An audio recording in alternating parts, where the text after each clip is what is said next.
سلام الله عليكم ورحمته وبركاته. بسم الله الرحمن الرحيم. الحمد لله رب العالمين حمدا كثيرا طيبا مباركا فيه. يا رب لك الحمد كما ينبغي لجلال وجهك وعظيم سلطانك. اللهم ربنا لك الحمد حتى ترضى، ولك الحمد إذا رضيت، ولك الحمد بعد الرضا. وأشهد أن لا إله إلا الله وحده لا شريك له، وأشهد أن سيدنا ونبينا وحبيبنا وعظيمنا محمدا عبده ورسوله صاحب الوجه الأنور والجبين الأزهر. اللهم صل وسلم وبارك وأنعم عليه صلاة وسلاما دائمين إلى يوم القيامة. الحمد لله الذي هدانا لهذا وما كنا لنهتدي لولا أن هدانا الله. ربنا لا تزغ قلوبنا بعد إذ هديتنا وهب لنا من لدنك رحمة إنك أنت الوهاب. سبحانك لا علم لنا إلا ما علمتنا إنك أنت العليم الحكيم. اللهم افتح علينا بالحق وأنت خير الفاتحين. رب اشرح لي صدري ويسر لي أمري واحلل عقدة من لساني يفقه قولي واجعل لي وزيرا من أهلي.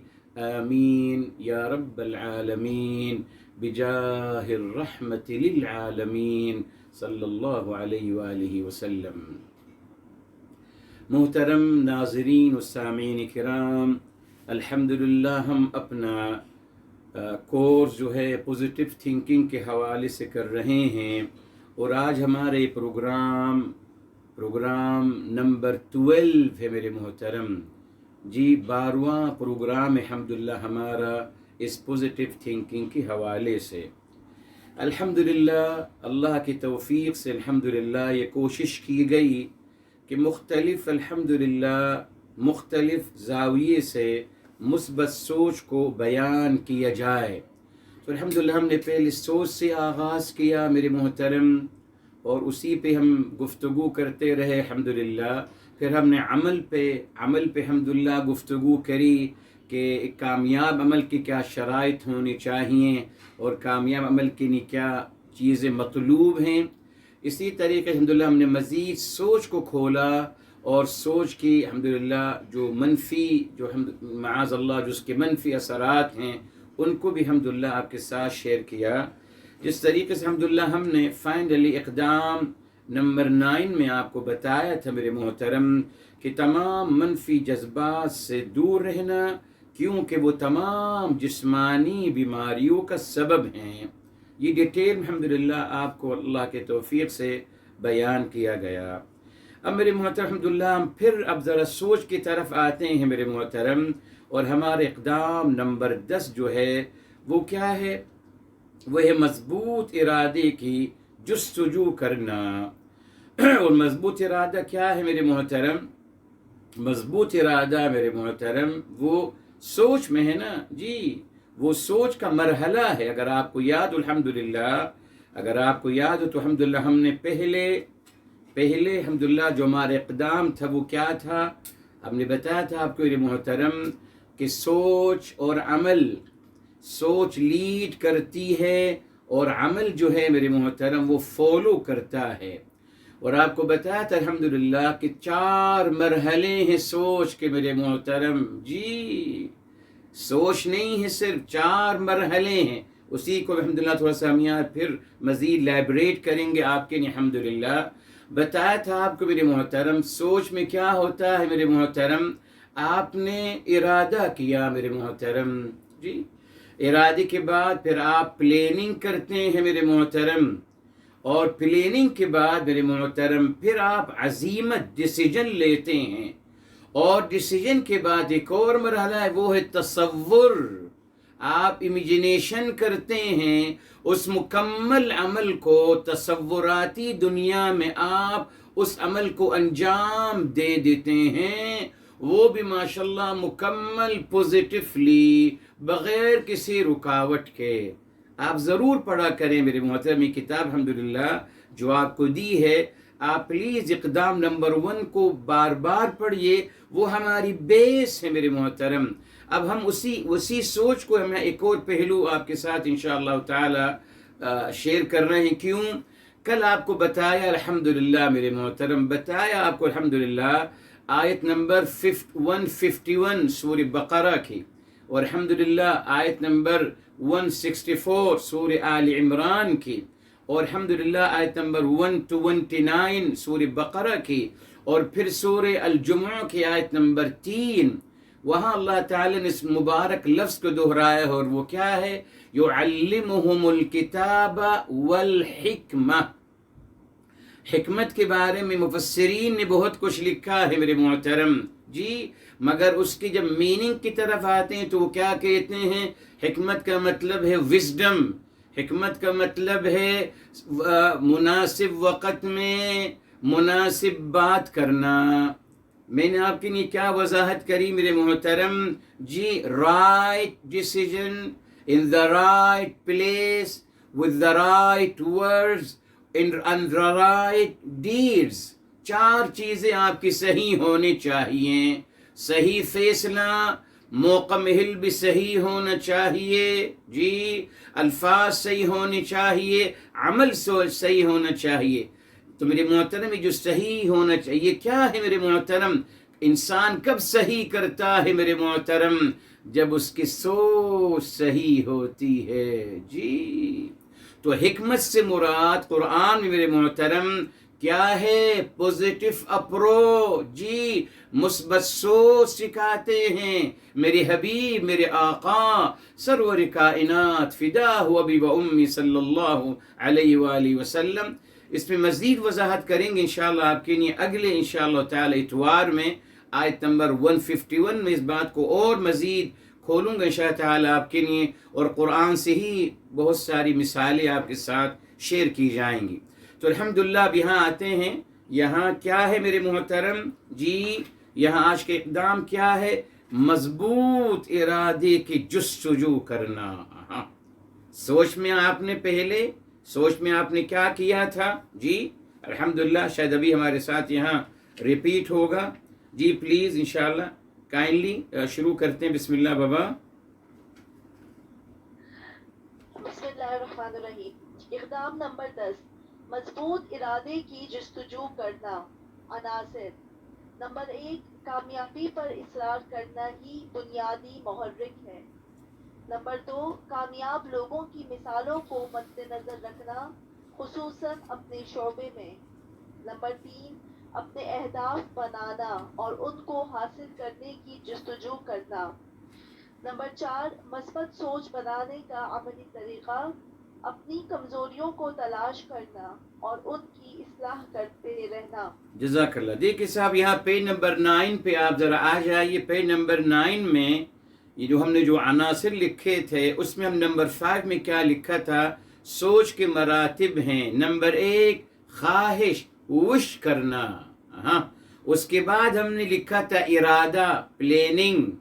اس کے بعد لکھا تھا عزیمت، ڈیسیجن. اور اس کے بعد ہم نے لکھا تھا اپنی تصور. یہ 5واں عنصر ہے پہلے اقدام کا. وہیں سے ہم اس بات کو تھوڑا سا اب ارادے کو، پلاننگ کو، اب ہم پلاننگ کو تھوڑا سا واضح کریں گے، جو کہ سوچ کا دوسرا مرحلہ ہے. پہلے وش ہے، بعد میں ارادہ کرنا ہے جی. آپ نے وش کیا یعنی ایک آرزو کی، تمنا کیا، مگر پھر پلاننگ کا مطلب کیا ہے کہ آپ اس کو اب عملی جامہ پہنا رہے ہو. یہ ہے ارادہ. اب آپ پلاننگ کرنا شروع کرتے ہو. دیکھتے ہیں انشاءاللہ تعالی اس میں ہم نے کیا لکھا ہے جی. پلیز پڑھیے کائنڈلی. بسم اللہ.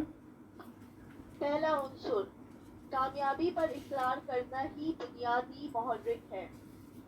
پہلے موضوع میں ہم یہ تذکرہ کر چکے ہیں کہ انسان کام کرنے سے پہلے اپنے تصور میں اس کی نہ صرف مکمل پلاننگ کر لیتا ہے بلکہ اس کو تصور میں انجام بھی دیتا ہے، جس میں وہ اس کام کو انتہائی آسانی اور کامیابی کے ساتھ انجام دیتا ہے. یعنی تصوراتی دنیا اپنی مرضی کی دنیا ہوتی ہے۔ انسان بغیر کسی رکاوٹ کے روانی اور آسانی کے ساتھ ہی نہیں بلکہ پرفیکشن کے ساتھ اس کو انجام دیتا ہے، جس سے یہ حقیقت سامنے آ رہی ہے کہ انسان کی تصوراتی دنیا بھی مثبت سوچ پر مبنی ہوتی ہے، کیونکہ اس میں انسان کی اپنی مرضی شامل ہوتی ہے، اسی لیے وہ اس کو انتہائی بہتر طریقے سے انجام دیتا ہے۔ مشکل اس وقت ہوتی ہے جب وہ اپنی تصوراتی منچاہی سوچ سے نکل کر عملی اقدام کی طرف بڑھتا ہے تو اس کو ہر قدم پر رکاوٹیں اور مشکلات کا سامنا کرنا پڑتا ہے، یعنی اس تصوراتی سوچ کے بالکل برعکس۔ یہاں مثال کے دیکھیے، طور پر جزاک اللہ، ایک لمحہ رکیں گے، اللہ آپ کو سلامت رکھے۔ دیکھیے یہاں اللہ تعالیٰ نے یہ بات ہمیں سجائی ہے کہ تصوراتی دنیا، یہ دیکھیے ایک تصوراتی تخیلاتی دنیا ہے جو انسان خود اپنی مرضی سے ازمشن کرتا ہے، جی۔ اور کمال دیکھیے ہے میرے محترم کہ انسان ہمیشہ جس چیز کا بھی تصور کرے گا، جس کام کا بھی تخیل کرے گا، اس کو وہ انتہائی مثبت انداز میں اور کامیابی کے ساتھ انجام دے گا۔ اس کا کیا مطلب ہو رہا ہے میرے محترم؟ جی یہ میری نیچر ہے، جی نیچر ہے۔ اللہ نے مجھے میرے نیچر یہ بنایا ہے کہ میں سوچتا بھی ہوں پوزیٹیو، تصور و تخیل بھی کرتا ہوں پوزیٹیو، الحمدللہ۔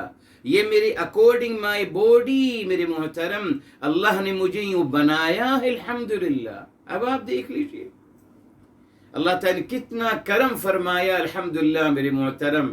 تبھی میں ہمیشہ کہتا ہوں یہ دین فطرت ہے۔ مشکل کب ہوئی؟ ہماری فطرت کو مسخ کر دیا گیا، جی میرے محترم۔ یہ سب سے بڑا اقدام کیا ہمارے خلاف، جو سازش کی گئی، ہماری فطرت کو مسخ کر دیا گیا۔ اب مجھے ہر غلط بات اچھی لگتی ہے، ہر نامعقول بات اپیل کرتی ہے، ہر جھوٹی روایات جو ہیں مجھے اچھی لگتی ہیں۔ کیسے ممکن ہے میرے محترم؟ اگر انسان عقل سلیم اور فطرت سلیمہ کو ایکٹیویٹ کر دے گا میرے محترم، تو اس کو بہت ساری باتیں خود بخود سمجھ میں آنا شروع ہو جائیں گی، الحمدللہ۔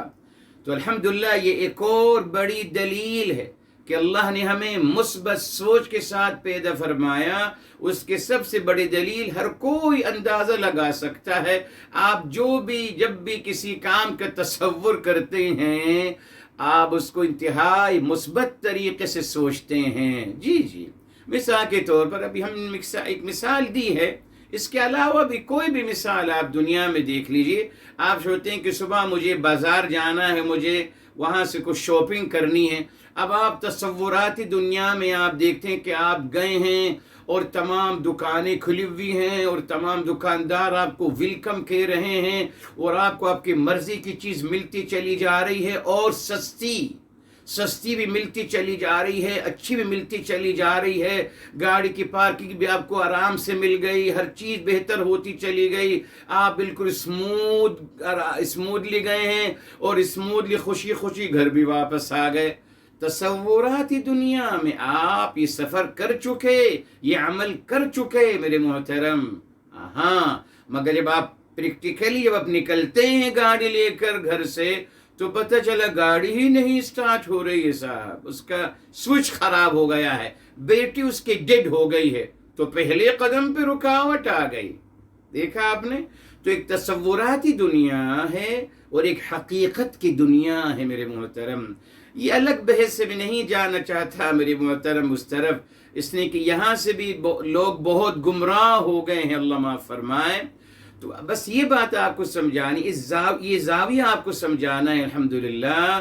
میں جب کسی بھی کام کا تصور اور تخیل کرتا ہوں، اس کو انتہائی مثبت انداز میں کرتا ہوں، جس سے یہ ثابت ہو رہا ہے کہ اللہ نے میرے تصورات بھی مثبت بنائے ہیں، میری سوچ مثبت ہے، الحمدللہ۔ بارہا آپ کو بتایا الحمدللہ، اللہ تعالیٰ نے یہاں دل میں سب ودیت کر دیا ہے، جی بتایا مصدقن، جی کتاب الہی تصدیق سکن کرتی ہے جو کچھ میرے اندر ہے، انبیاء علیہ السلام تصدیق کرتے ہیں جو کچھ میرے اندر ہے. اسی لیے میرے محترم اصل کیا ہے؟ الحمدللہ بتایا آپ کو. جی اصحاب الکہف نوجوان ہیں کہف والے جن کا واقعہ قرآن کریم میں آتا ہے. وہ ایمان کیسے لائے؟ ان کے پاس نہ کوئی نبی آیا ہے نہ کوئی کتاب ان کے پاس آئی. فطری طور پر انہوں نے اپنی فطرتی سلیمہ سے الحمدللہ یہ سمجھ لیا کہ یہ غلط ہے جو کچھ ہو رہا ہے. الحمدللہ. تو اصل میں یہ بات بتانا مقصود ہے. کچھ لوگ کہتے ہیں صاحب ہمیں علم نہیں ہے، ہمارے پاس یہ نہیں ہے. نہیں صاحب، اللہ نے سب کچھ آپ کو عطا کر دیا ہے، ودیت کر دیا ہم سب کے دلوں میں میرے محترم. بس مجھے چیک کرنا ہے، اس میں کوئی شک نہیں. جی پلیز.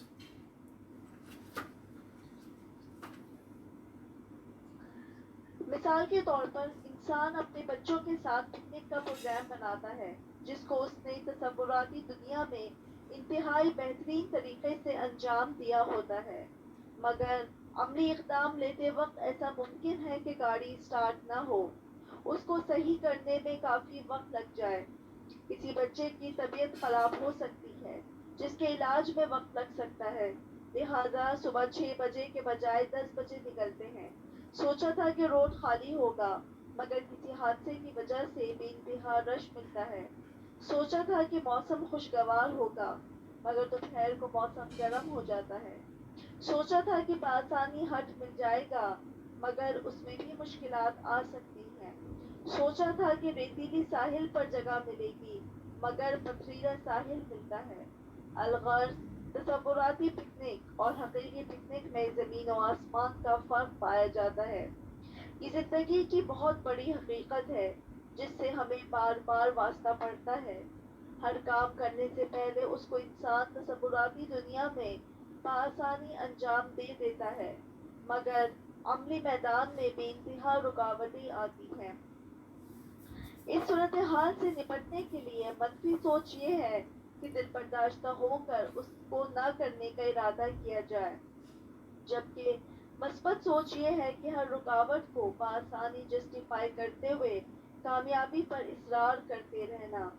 بظاہر جو چیزیں نظر آتی ہیں وہ حقیقت پر مبنی نہیں ہوتی، اسی لیے کامیابی کے راستے کی ہر رکاوٹ کو رکاوٹ نہیں بلکہ ایک مرحلہ قرار دیا جائے، یعنی نشیبی مرحلہ، اور ڈاؤن فال کو کامیابی کی ایک سیڑھی قرار دیا جائے. جس طرح جناب یوسف علیہ السلام کے بارے میں قرآن کریم میں آتا ہے کہ اللہ تعالیٰ نے ان کو مصر کا اختیار عطا کرنا تھا. اس کامیابی تک رسائی کے لیے بھائیوں کے حسد کا مرحلہ، بازار مصر میں بکنے کا مرحلہ، غلامی کا مرحلہ، کردار کشی کا مرحلہ اور جیل میں قید کا مرحلہ، یہ تمام نشیبی مراحل تھے جن کو ہم مثبت سوچ کے تناظر میں برملا کہہ سکتے ہیں. یہ ان کو عظیم کامیابی تک پہنچانے کے اقدامات تھے. لہذا تصوراتی دنیا اور حقیقی دنیا کا یہ تضاد انسان کو مطمئن اور ہمت شکن کر دیتا ہے، مگر کامیابی پر اصرار مثبت سوچ کی عکاسی ہے، کیونکہ اصرار ہی ہر کامیابی کو حاصل کرنے کا ذریعہ ہے. یہاں دیکھیے اللہ رب العزت والجلال نے بتا دیا میرے محترم. جی اللہ تعالیٰ نے اس بات کی ہمیں تعلیم دی کہ آپ نے گھبرانا نہیں ہے. اگر جناب یوسف علیہ السلام گھبرا جاتے میرے محترم، اللہ نہ کرے، اور اللہ تعالیٰ سے بدگمان ہو جاتے معاذ اللہ، تو پھر آگے کے مرحلے تمام رک جاتے. تو ہمیشہ یاد رکھیے میرے محترم، جو بھی رکاوٹ آتی ہے میرے محترم، وہ در حقیقت ایک مرحلہ ہوتا ہے ہمیں کامیابی کی طرف لے جانے کے لیے. یوں سوچئے. جی الحمدللہ. اللہ نہ کرے اگر آپ ڈاؤن فال کو ڈاؤن فال سمجھیں گے، مسئلہ الجھ جائے گا. آپ کو یاد الحمدللہ اس دفعہ عید کا جو خطبہ تھا الحمدللہ، یہی میں نے آپ کو بتایا تھا میرے محترم کہ اللہ تعالیٰ نے اس بات کی مکمل نفی کر دی جب فرمایا کہ آپ کو جو مشکل نظر آ رہی ہے، جو ڈاؤن فال نظر آ رہا ہے، وہ ایسا نہیں ہے، وہ خیر ہے آپ کے لیے.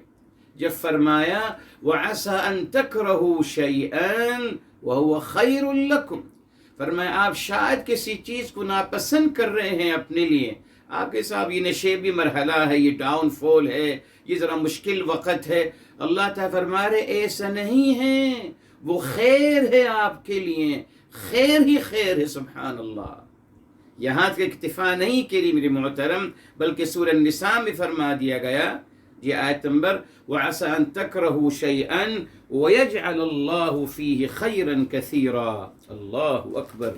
فرمایا سورہ النساء محترم الحمدللہ، سورہ النساء سورہ نمبر 4 ہے، اور یہاں بتا دیا گیا میرے محترم جی، یہاں قرآن میں آیت کلیئر آ گئی، آیت نمبر 19 ہے میرے محترم۔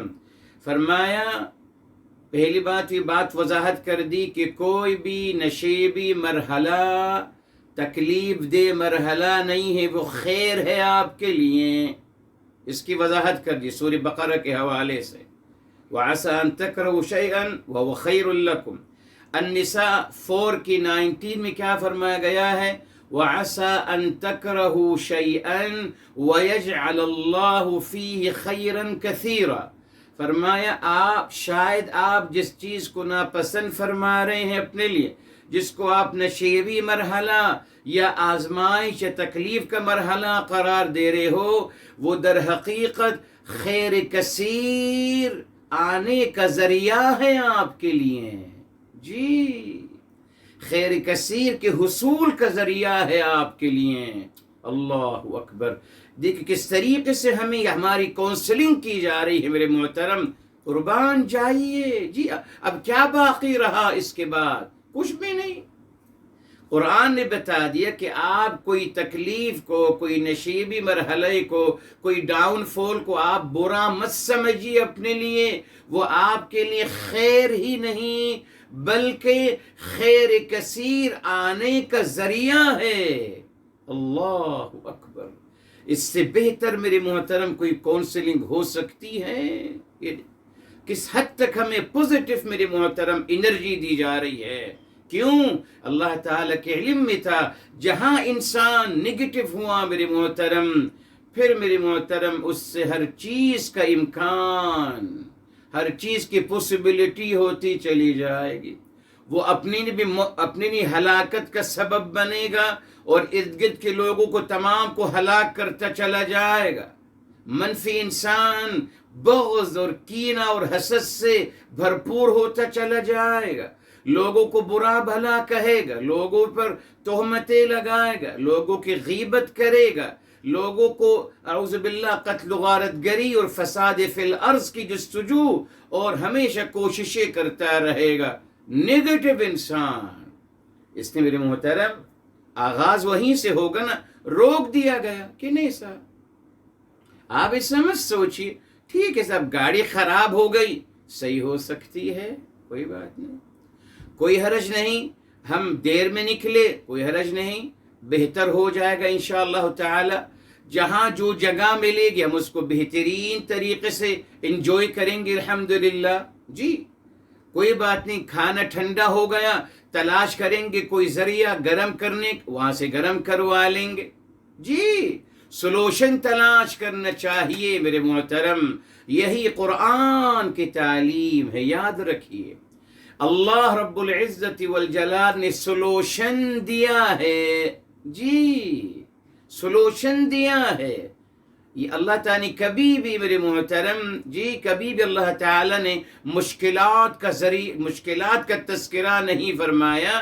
بلکہ مشکلات سے نکلنے کا ذریعہ بتایا ہے، جی بند گلی سے نکلنے کا ذریعہ بتایا ہے، لوگوں کو بند گلی میں جا کر پھنسانا معاذ اللہ، یہ شان کریمی اور رحیمی کا تذکرہ نہیں ہے، جی مثال کے طور پر دیکھیے میرے محترم جی معاذ اللہ ایک پورے قرآن میں ایک انسان سے گناہ سرزد ہو گیا، ٹھیک ہے صاحب، ٹھیک رائٹ، قرآن کریم میں آ گیا سورہ آل عمران میں میرے محترم، یہ ایک مشکل آ نہیں نا میرے محترم، یہ ایک مشکل آ پڑی میری نہیں میرے محترم، یہ آیت نمبر ہے 135 میرے محترم، 135 کو یاد رکھیے. ایک اور بھی مثال آپ کو دوں گا.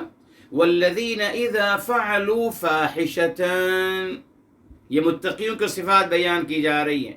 جی والذین، اور جو لوگ اذا فعلوا، جب ان سے کوئی نازیبہ قول و عمل کا ان سے ہو جاتا ہے، کوئی نازیبہ قول و عمل کا ارتکاب کر بیٹھتے ہیں، او ظلموا انفسہم، یا اپنے آپ کے ساتھ زیادتی کر بیٹھتے ہیں. کیا مطلب میرے محترم؟ کون اپنے آپ کے ساتھ زیادتی کرتا ہے؟ در حقیقت کیا مراد ہے کہ وہ لوگوں کے ساتھ ظلم اور زیادتی کر بیٹھتا ہے. جی، لوگوں کے ساتھ ظلم اور زیادتی کر بیٹھتا ہے.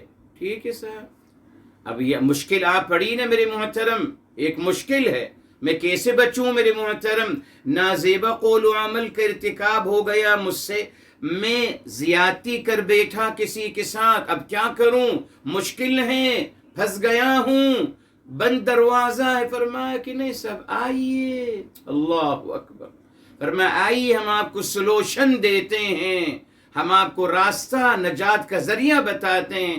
آئیے، استغفر اللہ، ذکر اللہ فاستغفروا لذنوبہم. فرمایا کوئی حرج نہیں آپ سے گناہ اگر سرزد ہو گیا ہے، غلطی ہو گئی، آئیے بخشش طلب کر لیجئے، معافی مانگ لیجئے، توبہ مانگ لیجئے. اللہ تعالیٰ آپ کے تمام گناہوں کو نہ صرف اللہ تعالیٰ معاف فرما دیں گے سورہ الفرقان، بلکہ اللہ تعالیٰ آپ کی تمام گناہوں کو بدل دیں گے نیکیوں میں. یہ ہے میرے محترم، یہ ہمیں اپروچ دی گئی. بیکوز انسان نگیٹو ہو جاتا ہے نا میرے محترم. جب آپ کہتے ہیں نا صاحب کوئی دروازہ نہیں، ختم صاحب، معاذ اللہ معاذ اللہ. جس طریقے سے دیکھیے کہا جاتا ہے معاذ اللہ، جی، کہ ان پر سیل لگ گئی، ان کے دلوں پہ سیل لگ گئی. اس کی وضاحت کریں گے انشاءاللہ ہم آپ کے لیے میرے محترم. ختمہ کا اللہ نے ایک اور مطلب دیا ہے، وہ بھی ہم کی شاید اللہ نے چاہا تدبر قرآن کے جمعے کے دن وہ آپ کے ساتھ شیئر کروں گا انشاءاللہ تعالی. تو میرے محترم یہاں دیکھیں سیل لگ گئی اس کے دل پر، خلاص. اور آپ کو پتہ ہے آج ہمارے لوگ کیا کہہ رہے ہیں؟ آپ کو پتہ ہے؟ یہ دیکھیں لوگوں کی نگیٹو اپروچ. کہتے ہیں اللہ سب کو صحت دے، عافیت دے. کہتے ہیں اگر ڈاکٹرز نے کسی کے بارے میں بتا دیا اس کو کوئی بیماری ہے، تو ڈاکٹرز نے بتا دیا کہ صاحب اب آپ کے پاس 6 مہینے ہیں زندگی کے. اب ہمارے ماشاءاللہ مسلمان علماء فتویٰ دیتے ہیں کہ اگر یہ انسان جب اس کو پتہ چل جائے کہ مجھے 6 مہینے ہیں میری موت میں، اب اگر وہ توبہ مانگتا ہے تو اس کی توبہ قبول نہیں ہوگی. جی، یہ ہمارے مسلمانوں کا عمل ہے اور کام ہے میرے محترم. اللہ تعالی سے دور کرنا معاذ اللہ. یہ سیل لگ گئی ہے دلوں پر، اب ان کو ہدایت نصیب نہیں ہوگی، اب وہ عذاب کو ان کو عذاب ہی ملے گا. اعوذ باللہ. اگر کسی کو پتہ چل گیا کہ میں 6 مہینے کے بعد مرنے والا ہوں، اب اگر وہ توبہ کرے گا تو فائدہ نہیں ہوگا، اس لیے کہ اس کو پتہ چل گیا اس کی موت کب آئے گی. غلط. میری محترم ڈاکٹروں کی یہ بات ہمیشہ غلط نکلتی ہے، سوائے 1% جن کے بارے میں وہ کہتے ہیں کہ آپ 6 مہینے رہیں گے، وہ 6 سال رہ جاتے ہیں.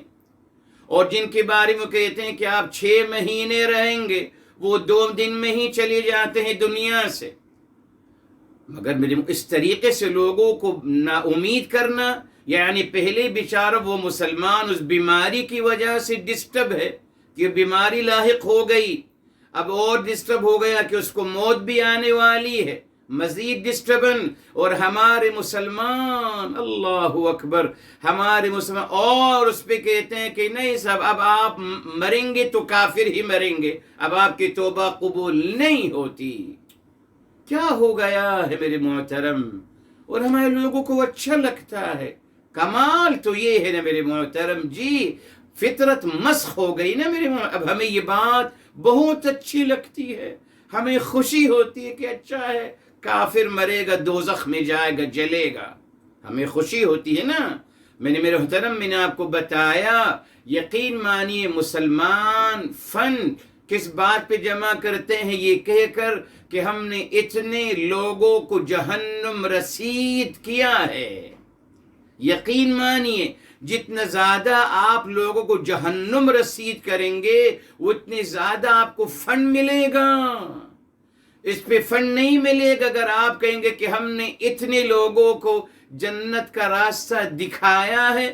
کوئی فن نہیں ملے گا. جوتے ملیں گے، گالیاں ملیں گی، جی کوئی فن نہیں ملے گا. نہ فن کس پہ ملے گا؟ مزاج، فطرت مسخ جو ہو گئی میرے محترم، اس پہ فن ملتا ہے. اتنے لوگوں کو جہنم رسید کیا ہے، لوگ سن کے خوش ہوتے ہیں اور فن دیتے ہیں. کیا ہو گیا ہمیں میرے محترم؟ ہم اس بات پہ خوش ہو رہے ہیں کہ لوگوں کو جہنم رسید کیا جا رہا ہے. یہ فطرت مسخ ہو گئی میرے محترم. اگر فطرت سلیمہ ہوتی میرے محترم تو ان جیسے لوگوں کو کوئی چونی نہ دیتا. مجھ سے کہتے جائیے صاحب آپ شیطان کا عمل کر رہے ہیں. جی شیطان لوگوں کو جہنم رسید کرتا ہے. ہم مسلمان ہیں، ہم مومن ہیں، ہم محمد مصطفیٰ رحمت عالم فدا ہو ابی و امی صلی اللہ علیہ وسلم کے تابعدار اور ان کے فالوورز ہیں. ہم تو لوگوں کو جنت میں لے جانے آئے ہیں صاحب. جہنم رسید کرنا شیطان کا عمل ہے. آپ شیطانی عمل کر رہے ہو، مومنوں کا عمل نہیں کر رہے. جی مگر آپ دیکھ لیجیے آج شیطان کا عمل شیطان انسان انجام دے رہے ہیں. ان کو اتنا فن مل رہا ہے، ان کو اتنا بڑا مقام اور مرتبہ مل رہا ہے. سب کچھ بدل گیا، سب کچھ بدل گیا. دیکھ رہے ہیں صاحب؟ تو اللہ تعالیٰ نے ہمیشہ سلوشن دیا، ہمیشہ. ٹھیک ہے میرے محترم. اچھا اسی طریقے سے میرے محترم اللہ نہ کرے جی کسی سے حج کے دوران کیا ہوا میرے محترم؟ حج کے دوران سورہ بقرہ کی طرف آتے ہیں. حج کے دوران حج کے اعمال میں کچھ آگے پیچھے ہو گیا میرے محترم. جی حج کے دوران کیا ہوا؟ یہ تعلیم حج میں کہ آپ جو ہیں اپنا سر مڈوائیے. کہاں جا کر 10 تاریخ کو کنکری مارنے کے بعد آپ نے اپنے بال مڈوانے ہیں. اچھا سر، مگر یہاں دیکھے فرمایا یہاں ایسا ہو گیا کہ یہ دیکھیے آیت نمبر ہے میرے محترم 196 ہے. کیا فرمایا؟ وَلَا تَحْلِقُوا رُؤُوسَكُمْ حَتَّى يَبْلُغَ الْهَدْيُ مَحِلَّهُ.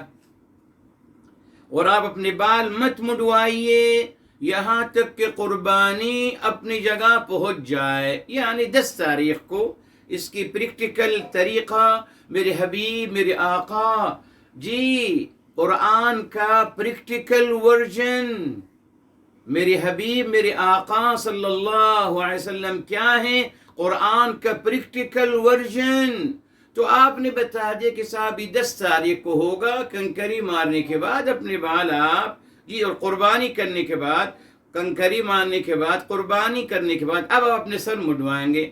قرآن میں اشارہ دے دیا. اچھا سر آگے اسی آیت 196 میں فرمایا، دیکھ کیا فرمایا؟ فَمَنْ كَانَ مِنْكُمْ مَرِيضًا أَوْ بِهِ أَذًى مِّن رَأْسِهِ. فرمایا آپ میں سے اگر کوئی بیمار ہے یا اس کے سر میں کوئی تکلیف ہو گئی یا بیمار ہو گیا، اب حکیم صاحب نے کہا کہ آپ کو اپنے بال مڈوانے ہیں. مڈوا لیجیے، کوئی حرج نہیں. تو صاحب ایک مشکل آ گئی نا، آپ کو لگ رہا ہے کہ مسئلہ ہے، سلوشن دے دیا، کوئی بات. فرمایا اس کو آپ کمپنسیٹ کر دیجئے، اس کا فدیہ دے دیجئے. اس کا فدیہ دے دیجئے. کیسے؟ فرمایا آپ اس کا دے دیجئے فَفِدْيَةٌ مِّن صِيَامٍ أَوْ صَدَقَةٍ أَوْ نُسُكٍ. فرمایا آپ اس کا فدیہ دے دیجئے، روزہ رکھ کر یا اللہ کی راہ میں کچھ خرچہ کر کر یا کوئی قربانی اللہ کی راہ میں دے کر. 3 آپشن دے دیے، سلوشن دے دیے نا صاحب جی. اچھا، اسی طریقے سے رمضان کے روزوں کے حوالے سے بتا دیا کہ آپ نے روزہ رکھنا ہے. اب ایک انسان کہتے صاحب میں نہیں رکھ سکتا، میں بیمار ہوں، میں بیمار ہوں. فمن کان منکم مریضا او علی سفر، فرمایا آپ میں سے اگر کوئی بیمار ہو یا سفر میں ہے، فرمایا کوئی حرج نہیں، سلوشن دے دیا. فعدۃ من ایام اخر، فرمایا آپ اپنے روزے بعد میں رکھ لیجئے گا، کوئی حرج نہیں. سلوشن میرے محترم، یہی ہمارے اسلام کی عظمت ہے میرے محترم. مگر افسوس قرآن تو ہمیشہ سلوشن دیتا ہے، یہی شان کریمی اور رحیمی کا مظہر ہے. مگر بعد میں جو اسلام بنایا گیا روایات کی بنیاد پر، اس میں میرے محترم بے رحمی ہے، بے دردی ہے جی. اس میں کوئی ریلیف نہیں ہے مسلمانوں کے لیے، اس میں سوائے عذاب کی اور کچھ نہیں. ابھی آپ کو مثال دے دی، آپ جس سے چاہیں پوچھ لیجیے. جی جی، آپ جس سے چاہیں پوچھ لیجئے، یہ فتویٰ ہے، فتویٰ ہے تمام جی، تمام مسلم علماء کا فتویٰ ہے. آپ جس سے چاہیں پوچھ لیجئے کہ صاحب جس کو پتہ چل جائے کہ اس کو 6 مہینے کے بعد موت آنی ہے تو کیا اس کی توبہ قبول ہو جائے گی؟ دیکھ لیجئے کیا جواب دیتے ہیں آپ کو، دیکھ لیجئے. تو محترم سلوشن دیا گیا، پورا قرآن سلوشن ہے. یہ کیا ہے؟ Positive energy. بس بیکوز اللہ نہ کرے اگر سلوشن نہیں دیا جائے گا تو وہ انسان گناہ کے احساس گلٹ کی وجہ سے گناہ کا احساس کرتے ہوئے نیگیٹو بنتا چلا جائے گا. اسی اللہ نے فوراً سلوشن دے دیا، فوراً دے دیا سلوشن. اللہ اکبر میرے محترم. آپ نے قسم کھا لی، بتا دیا نا صاحب، آپ نے قسم کھا لی اور پھر قسم پوری نہ کر سکے، اب آپ تشویش میں پڑ جائیں گے، پرابلمز میں کہ صاحب میں کیا کروں، میں نے قسم کھائی تھی پورا نہیں کر رہا. فرمایا کوئی حرج نہیں صاحب، اس کا بھی کمپنسیشن کر دیا گیا، اس کا بھی کفارہ دے دیجئے صاحب، کوئی حرج نہیں. فَكَفَّارَتُهُ إِطْعَامُ 10 مساکین من اوسط ما تطعمون اہلیکم او کسوتہم او تحریر رقبہ. فرمایا کوئی حرج نہیں، 10 مسکینوں کو کھانا کھلا دیجیے صاحب، یا ان کا لتا کپڑا دے دیجیے، یا کوئی گردن اللہ کے راہ میں آزاد کر دیجیے. اگر یہ نہیں کر سکتے تو کوئی حرج نہیں، 3 دن روزے رکھ لیجئے. 4 آپشن دے دیے گئے، سلوشن. اللہ اکبر میرے محترم. جی جی جی، اسی طریقے سے میرے محترم بتا دیا گیا قرآن کریم الحمدللہ، اللہ تعالی نے بتا دیا کہ صاحب قربانی آپ نے کرنی ہے حج کے دوران. رب کریم نہیں ہے میرے پاس اتنا پیسہ کہ میں قربانی کروں، اب کیا کروں؟ غم لگ جائے مجھے، یہی مجھے احساس گلٹ رہے کہ میرا حج قبول نہیں ہوا. آج تو ہر آرام سے کہتے آپ کا حج قبول نہیں ہوا، صاحب جائیے. اللہ معاف فرمائے، چھوٹی چھوٹی باتوں میں بارہ. یہاں ایک انسان نے قربانی نہیں کی. قرآن میں 196 اگین سورہ بقرہ پڑھ لیجیے. سلوشن چاہیے رب کریم، قربانی نہیں کر سکا پروردگار عالم، اب کیا کروں؟ فرمایا کوئی حرج نہیں، آپ 10 دن کے روزے رکھ لیجئے، یہ آپ کا ایکول ہو جائے گا قربانی کا. ختم، جائیے. سلوشن دیا میرے محترم. ہم کو یہ کیوں تھا؟ یہ پوزیٹیو اپروچ ریلی میرے محترم. جب آپ انسان کو فیصلہ نہیں دیں گے، اس کو سلوشن نہیں دیں گے، وہ ڈسٹرب رہے گا. اسی لیے آپ دیکھیں میرے محترم، ہمارے یہاں معاذ اللہ جی ہمارے مسلمان ملکوں میں 50 سال تک کیسز چلتے ہیں، فیصلہ نہیں ہوتا.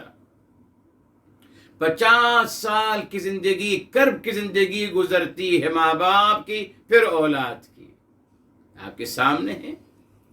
اسی طریقے سے میرے محترم عورت کو لٹکا دیا جاتا ہے.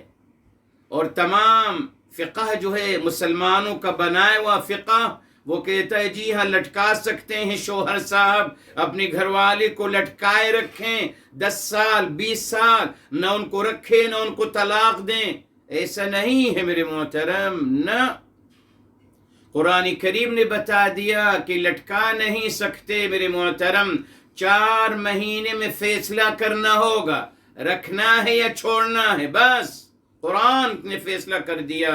سورہ بقرہ یہ بتاتا ہوں چلیے آپ کو الحمدللہ.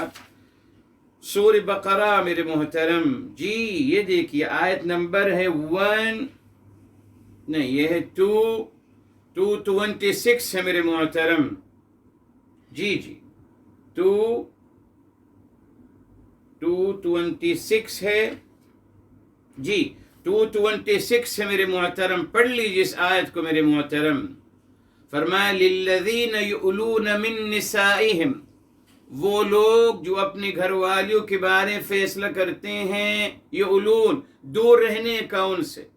فرمایا تربص 4 اشہر 4 مہینے انتظار کیا جائے گا. 4 مہینے کے بعد اگر شوہر نے فیصلہ نہیں کیا تو قاضی صاحب فیصلہ کر دیں گے عورت کو آزاد کر دیں گے. الحمدللہ. کیوں؟ کرب کی زندگی نہیں گزارنے دیں گے اس کو. نہ اس نے کو جو کرب کی زندگی گزارے گی انتظار کی تلوار مسلط ہے. کب ہوگی طلاق کب ہوگی؟ اعوذ باللہ اعوذ باللہ.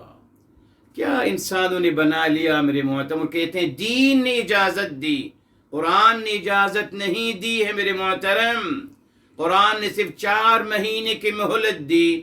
اس کے بعد ڈیسائیڈ کر لیجئے یس رکھنا ہے یا چھوڑنا ہے. اونلی آفٹر 4 منتھ 20 سال تک یا 1 سال تک لٹکانے کی کوئی اجازت نہیں ہے قرآن کریم میں. مگر بعد میں جو دین بنایا گیا اس میں کہا گیا کہ آپ لٹکا سکتے ہیں صاحب رکھیے 20 سال کا لٹکائے رکھیے 30 سال تک لٹکائے رکھیے آپ کو اجازت ہے. اللہ کے ہاں ہر انسان جواب دہ ہے اپنی بات کا. تو محترم اصل بات کیا آ گئی سولوشن دینا. اسی لیے الحمدللہ اصرار کرنا ہے کام پر. جی اللہ تعالی سے تعلق کو استوار رکھنے پہ اصرار کرنا ہے. یہ رکاوٹیں ہمیں اللہ تعالی سے بزن نہیں کر دیں گی. یس جس طریقے سے وہاں پکنک پہ جانے پہ اصرار جائیں گے خیر کے ساتھ انجوائے کریں گے محظوظ ہوئیں گے نو پرابلم. رکاوٹیں آ گئیں سولوشن تلاش کرتے چلے جائیں گے آگے بڑھتے چلے جائیں گے. اصرار میرے محترم کامیابی پہ اصرار. بس ارادہ کر لیا اب اصرار ہے کہ اس کام کو انشاءاللہ کر کے چھوڑیں گے میرے محترم. یہ اللہ تعالیٰ کی تعلیم ہے. فرمایا فَإِذَا عَزَمْتَ فَتَوَكَّلْ عَلَى اللَّهِ. جی سورہ آل عمران میں آتا ہے میرے محترم میرے حبیب میرے آقا سرور کائنات فداہ بی و امی صلی اللہ علیہ وآلہ وسلم ان کے بارے فرمایا گیا فَإِذَا عَزَمْتَ فَتَوَكَّلْ عَلَى اللَّهِ. یہ دیکھیں یہ آیت نمبر ہے 159 سورہ آل عمران کی 159. فرمایا وہی عزیمت کیا ہے جب آپ نے پختہ ارادہ کر لیا ڈیسیجن جب آپ نے لے لیا. عزیمت کا مطلب ڈیسیجن. آپ نے ڈیسیجن لے لیا نا آپ اتر آئے کام کے لیے. فرمایا بس اگر آپ نے ڈیسیجن لے لیا اب آپ مت گھبرائیے اللہ تعالی پہ بھروسہ کرتے ہوئے اس کام کو کر گزریے. جی اللہ کی پھر اللہ نے کیا فرمایا اس کے بعد ان اللہ یحب المتوکلین. یعنی آپ اپنی اپروچ اپنی سوچ پوزیٹو رکھتے ہوئے آگے بڑھ جائیے. اور یہ جو آپ کا کردار ہے کہ آپ اللہ تعالیٰ پہ بھروسہ رکھتے ہوئے مثبت سوچ اپنی اختیار کرتے ہوئے آگے بڑھتے چلے جاتے ہیں. فرمایا اللہ تعالیٰ ان اللہ یحب المتوکلین. بے شک اللہ تعالیٰ محبت فرماتے ہیں توکل کرنے والوں سے. کیا مطلب ہوا توکل کرنے والے؟ اکارڈنگ میرے محترم